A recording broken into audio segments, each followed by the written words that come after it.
Bonjour à tous, bienvenue dans cette séance de mathématiques du jeudi 4 juin. Vous sortez vos ardoises? On commence par une dictée de nombres.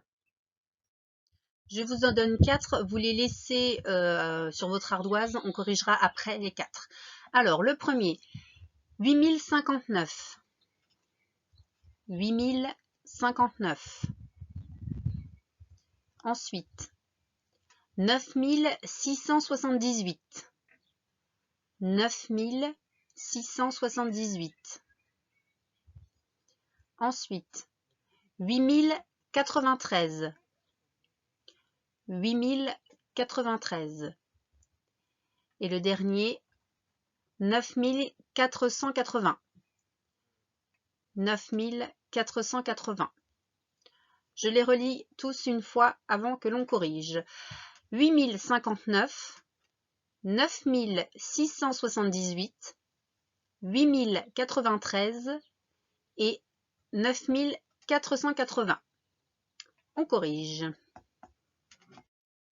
Alors, on corrige. Le premier, c'était 8059. Vous vérifiez. Ensuite, 9678.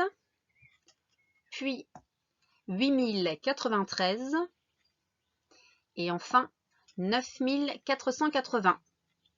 Levez la main ceux qui ont eu 4 points. Bravo. On passe à la suite. Alors, on va faire des multiplications par 10. Je vous ai ressorti la leçon numéro 13 pour se rappeler un petit peu du fonctionnement de la multiplication par 10. Donc, quand je multiplie un nombre par 10, c'est comme multiplier par une dizaine. Donc, on a 10 fois plus d'unités, ou 10 fois plus de dizaines, ou 10 fois plus de centaines. Hein, on vous dit, quand on multiplie un nombre par 10, cela signifie qu'on donne à chaque chiffre une valeur 10 fois plus grande. Alors, c'est-à-dire que si je veux faire 24 fois 10, on peut placer 24 dans le tableau de numération. Hein, et donc, puisque je vais avoir 10 fois plus d'unités, le chiffre des unités va glisser dans les dizaines et le chiffre des dizaines va glisser dans les centaines. Donc, 24 fois 10, cela va vous donner 240. Alors, on va faire ça donc toujours sur l'ardoise. Alors, 204 fois 10. 204 fois 10, ce n'est pas la peine d'écrire l'opération, vous écrivez directement le résultat. 204 fois 10. Et donc, 204 fois 10 est égal à 2040.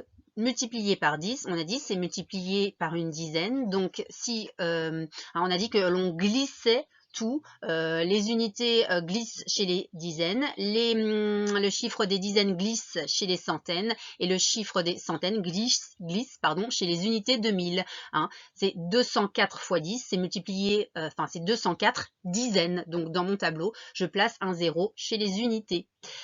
On continue.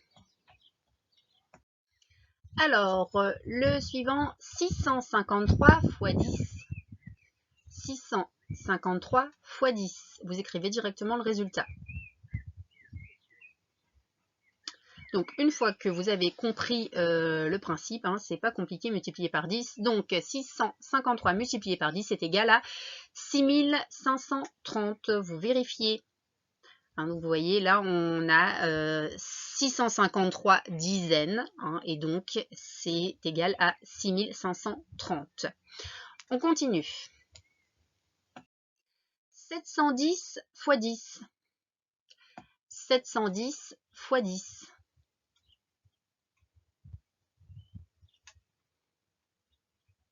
710 fois 10, et donc on corrige, c'est égal à 7100.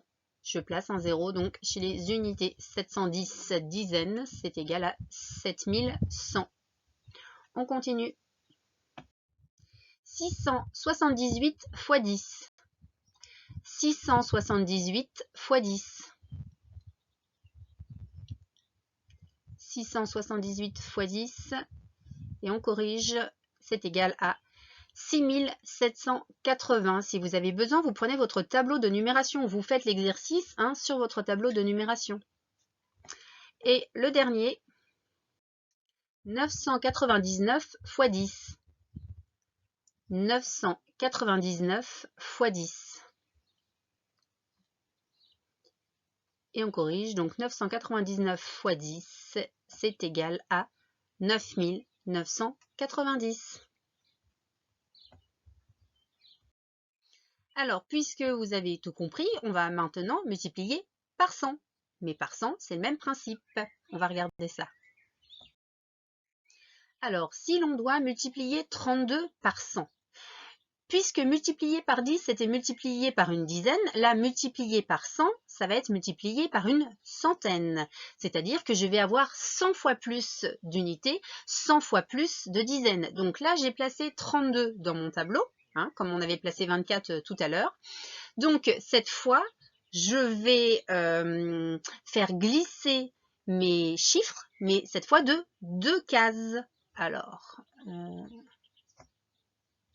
hop, et donc je place mes zéros. Donc 32 multiplié par 100 est égal à 3200.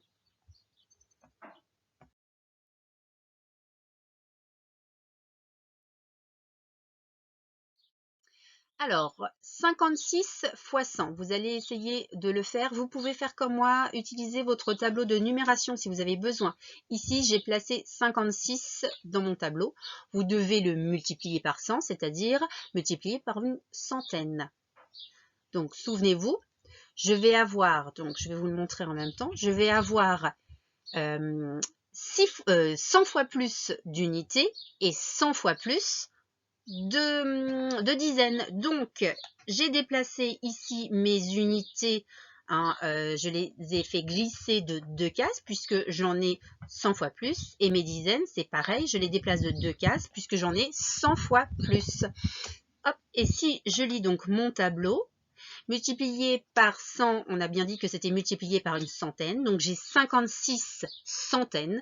Et donc, cela me donne 5600. J'espère que c'est un peu plus clair. On en fait d'autres. Alors, vous essayez donc sur l'ardoise de faire 74 fois 100. Donc, vous pouvez vous servir du tableau de numération. 74 fois 100, c'est faire multiplier 74 par une centaine. Donc, placez-le correctement dans votre tableau de numération. Et on corrige. Alors, 74 fois 100 est égal à 7400. Je prends mon surligneur. Hein. On a dit donc 74 multiplié par 100, c'est multiplié par une centaine, donc 74 centaines. Je place donc mes 2 zéros ici chez les dizaines et chez les unités. On a dit que je faisais tout glisser finalement. Je vais avoir 100 fois plus d'unités, 100 fois plus de dizaines, donc je les déplace de 2 cases. On continue. On continue, donc 83 fois 100. 83 fois 100.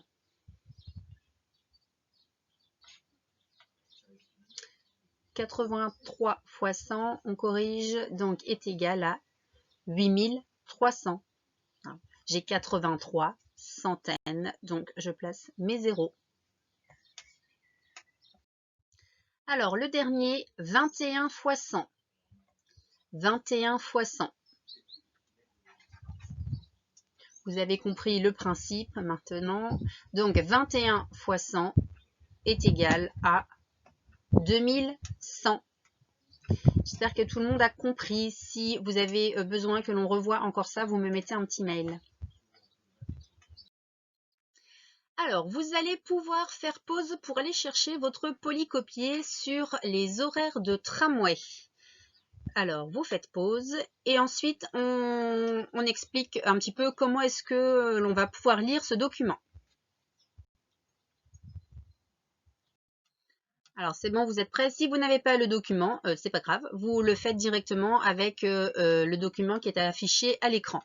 Alors, les horaires donc du tramway. Un tramway, c'est un moyen de transport en commun que l'on peut trouver en ville.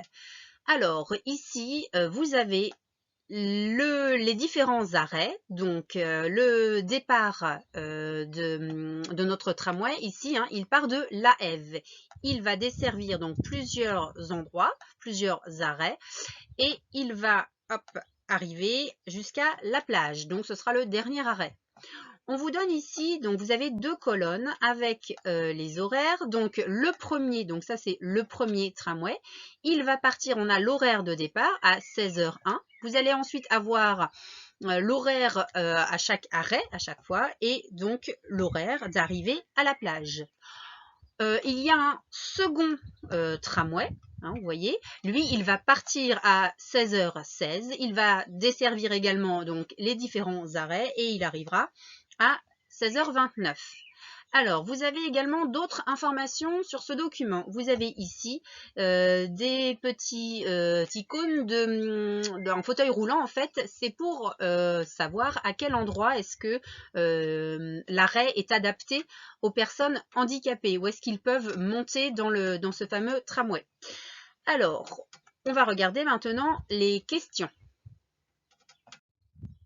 Alors, donc les questions. Donc, on vous dit, voici les horaires du tramway du Havre. Il part de la Ève et va jusqu'à la plage, puis un autre fait le même parcours. Alors, première question. Donc, vous allez forcément répondre grâce à votre tableau des horaires.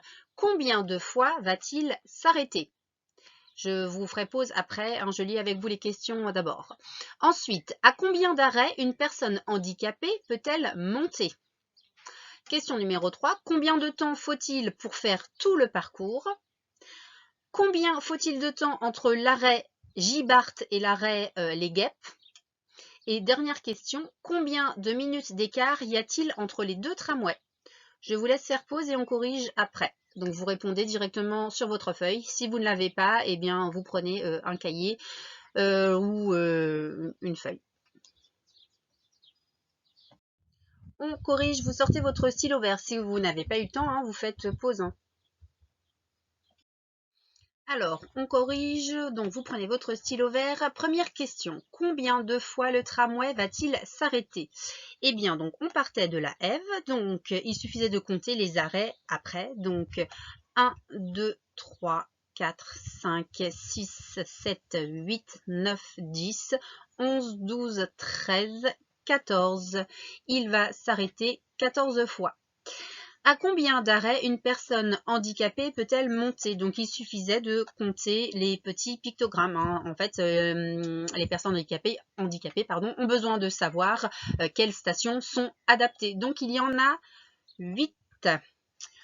Combien de temps faut-il pour faire tout le parcours? Donc, le tramway part à 16h01. Il arrive à la plage à 16h14. Donc, quel est l'écart entre 16h01 et 16h14? Eh bien, il y a 13 minutes. Ensuite, question numéro 4. Combien faut-il de temps entre l'arrêt Gibart? Donc, l'arrêt Gibart, il est ici. Donc, il passe à 16h03 à l'arrêt Gibart. Et l'arrêt Les Guêpes, donc les Guêpes ici, il arrive au Guêpes à 16h09. Et bien, pour aller de 16h03 à 16h09, j'ai ajouté 6 minutes. Donc, il met 6 minutes pour aller de l'arrêt Gibart à l'arrêt Les Guêpes. Et question numéro 5, combien de minutes d'écart y a-t-il entre les deux tramways? Eh bien donc, le premier tramway part, on l'avait dit, à 16h01 et on voit que le deuxième, il part à 16h16. Donc, de 16h01 à 16h16, il y a 15 minutes hein, qui se sont écoulées. Il part 15 minutes après. Vous corrigez si vous avez besoin. Alors, pour terminer, donc, je vous propose de faire une fiche du fichier SuperTracer que vous avez récupéré. Évidemment, vous terminez le fichier traceur avant d'entamer le fichier SuperTracer. Donc, je vous rappelle, pour tracer des traits à la règle, il faut un crayon bien taillé. Et vous écartez bien vos doigts sur la règle pour vous positionner avant de tracer. Eh bien, je vous dis à bientôt.